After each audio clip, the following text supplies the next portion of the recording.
I am here at one of my favorite stores in New York City, East Coast Trimming, home of Hyman Hendler and Sons. It is a treasure trove of ribbon and trim, new things and many, many, many old things. Very generously, they have let me set up to make one of these wonderful little bouteille de lavande using some very old ribbon that we found in the case behind me. So let me show you one of my favorite books. This is a classic. It's called The Forgotten Arts and Crafts. And in here, there's a section on laundry. And in the section on laundry, there's a picture of someone ironing some laundry. And then there's a picture of this thing called a lavender faggot. When they ironed the sheets, they would put one of these in between each sheet. And historically, a faggot was a bundle of sticks. That's the historic term. And I am taking it back. I'm taking it back to what it should be, what it was. And that's what it's called. So this little section of my favorite book on crafts gives you very simple instructions on how to make one of these. In France, these are called bouteilles de lavande, which are lavender bottles, because they're kind of in the shape of a bottle. They're very simple to make. They're very satisfying to make. They have to be made when the lavender is fresh. Even 2 days after the lavender is cut, it's too dried to be made, and these stems will break and they'll crack. So the lavender has to be cut, and then they have to be made really the same day. To make one of these, you want to cut the lavender just before the flowers actually open. You don't want to cut them when the flowers are open. It's too late. You want that essential oil to be in the flower heads. This was the only lavender I could find, so I had to cut it after it's flowered. So if you're growing lavender and you're going to make one of these, cut the lavender on a hot, dry day. Don't cut it when it's raining because it'll go moldy. And cut it right before it flowers. The other thing about making one of these is that there are different kinds of lavender. There's French lavender, there's English lavender. So the French lavender is usually called Provence lavender. The English lavender is commonly Munstead lavender, and they're very different. The Munstead English lavender grows about this high, and the stems are very thin. They're like this. That's the English lavender.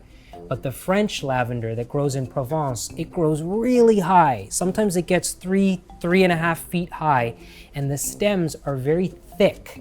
So that actually affects this because you want the stems to be durable and sturdy. So if you can get it, or if you can grow it, grow French Provence lavender for making these, okay? Now, let's get right to it. You need about 20 to 30 stems to make one of these. Cut the lavender as long as you can cut it. So you'll see when you go to cut lavender that the stems grow from a bushy base. And you can see that you can follow the stem right down to that bushy base, cut it right at the bottom so that the stems are as long as possible. Once you have your stems cut, you want to clean them off. So you actually strip off any leaves or thin branches that are growing. And you set those aside. So take off stuff like this. You want the flower heads and a bare stem. The other nice thing about doing this is that while you're doing it, you're rubbing the stems of the lavender and you're touching the flower heads, and everything starts to smell like lavender.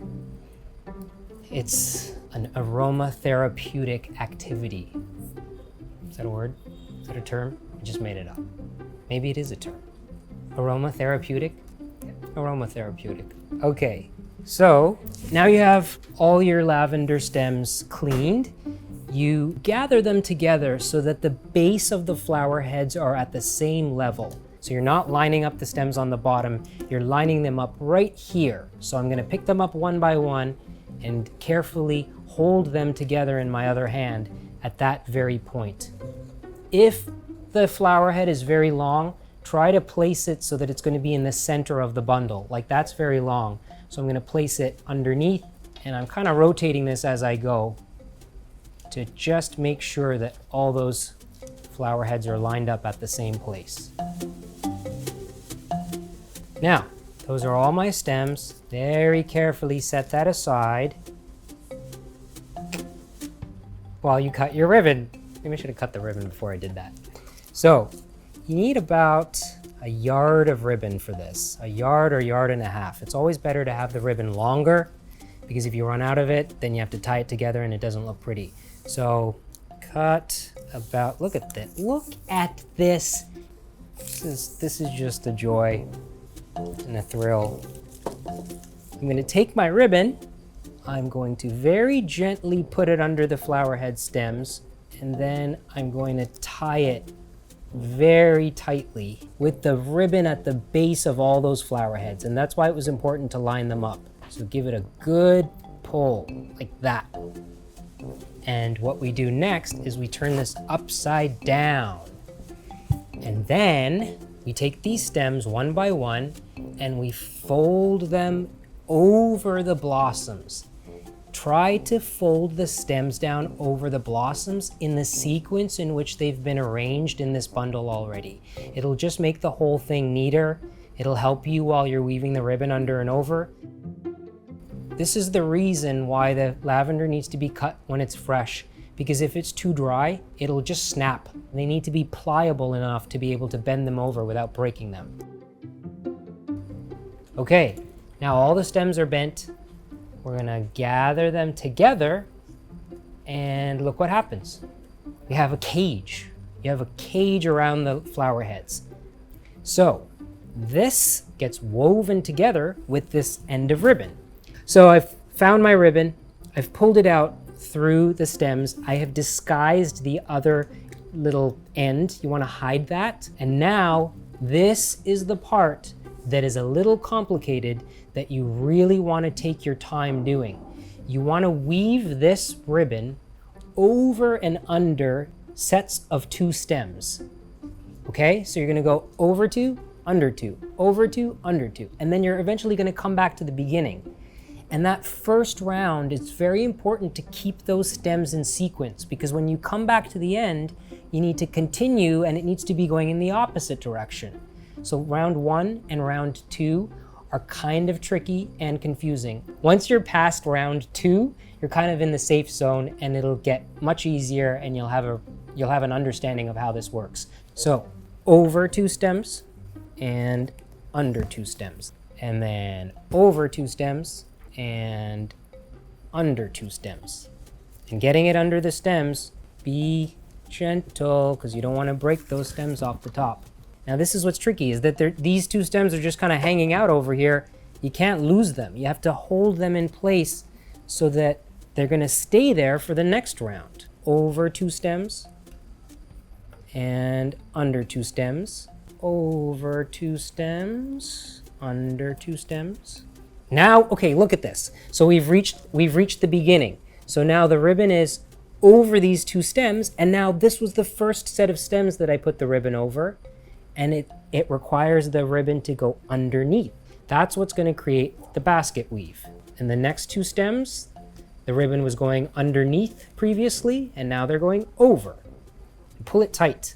At this stage, at the top, you want to really pull it tight to really lock those stems in place. As we reach the middle section where it swells out because of the flower heads, you want to ease on that tightness so that there's a beautiful shape to this.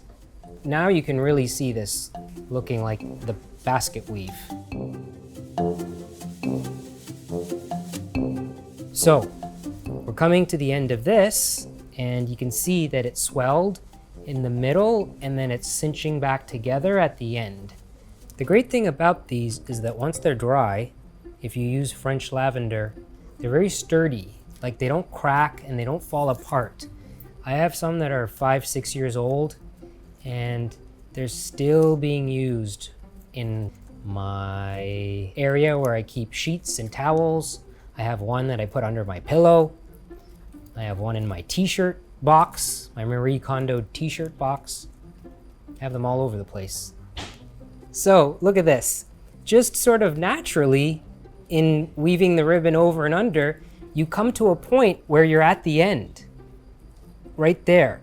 And it has met all of the stems back to almost the same shape where we started. So at this point, what you do is you take your ribbon and you create another knot at the bottom, like this. Whenever you cut the ribbon, you should always cut it on a bias, on an angle, not like this, because it'll fray much more easily if you cut it along the grain. But if you cut it on a diagonal like this, it doesn't fray. So you can take a pin and you can pin the ribbon in place like that. And then what I like to do is take a contrasting piece of ribbon. Look at this beautiful old ribbon. It's actually like discolored because it's so old, and it's even more beautiful. I'm gonna cut this on an angle. Cut this on an angle. And then what I like to do is tie a bow around here. It's a little big. It's a little big. It's a little big. Sorry.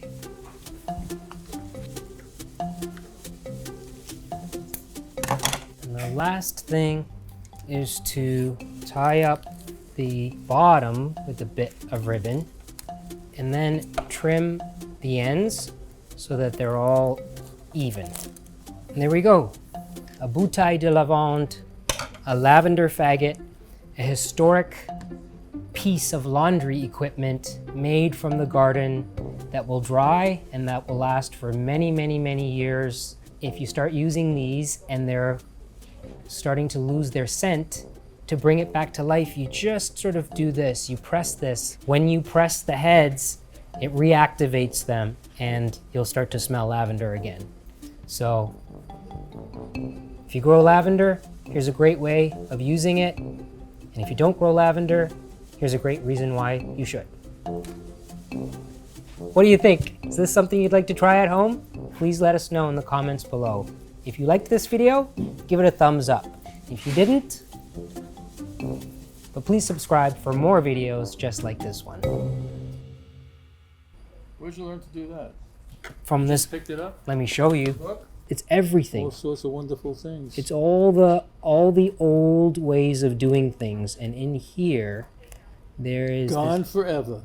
well, Almost. let's bring them back.